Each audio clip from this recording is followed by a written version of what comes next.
Tara guys, samahan nyo ako. Pagayin natin tong hairstyle ni DJ. Kaya nilang gawin yan sa akin. Tara, puntahan natin. Pasukin na natin yan. Ayan na, pasukin na natin. Dalihan na natin. Dahil ayoko naghihintay kayo. Dito tayo sa barbers din. Ayan, pasukin na natin dito. Pakita ko lang sa inyo barbers din. Barber shop and cafe pala yan. Ayan na, pakita ko sa inyo yung shop nila. Ayan o. Napakaganda, simple lang. Napakalinis, masaya. Ay, masaya. Ay, masaya ba't masaya? Ito na nga pala yung buko. Ayan, gugupitan nila. Tignan natin kung yakin-yakin nila yan. Ito nga pala, kinukwentuhan na tayo nung nagugupit nito. Sabi niya nga pala sa akin, single daw siya. Ngayong dadating na Valentine's, kailangan niya daw ng kadate. Dahil single siya. Sabi ko naman, pwede ba ako manligaw sa kanya? Para man may kadate siya sa Valentine's.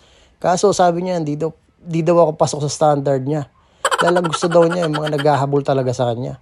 Sabi ko naman sa kanya, may aso ako, si Summer.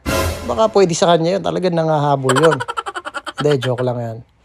Pero tinanong ko nga pala siya dyan, kung meron bang dumadapo sa buhok niya na ibon. O kahit anong pwedeng dumapo. Sabi naman niya, wala. Kaya yan, tuloy na lang kami sa gupitan nito. Ayan, no? Tapos inoperan pala niya ako dyan. Yan sa time na yan, ayan, no? Inoperan niya ako, sabi niya, gusto mo ba pakalbo ka na lang? Kasi parang mas bagay daw sa akin yun. Ewan ko kung bakit niya inopera yun. Baka nahihirapan na siguro siya gayahin yung binigay kong litrato sa kanya. Pero yan, tuloy pa rin kami dyan. Sabi ko, ayoko ng kalbo.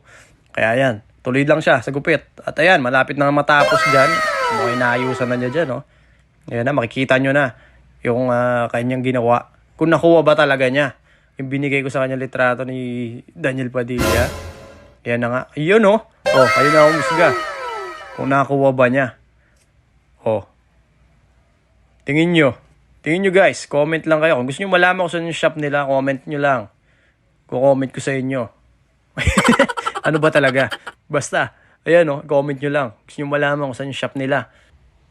Ayan, okay na, tapos na. At hindi na nga pala ako pinagbayad dyan. Dahil sabi, total, nabasted naman kita. Sige, kahit huwag ka na magbayad.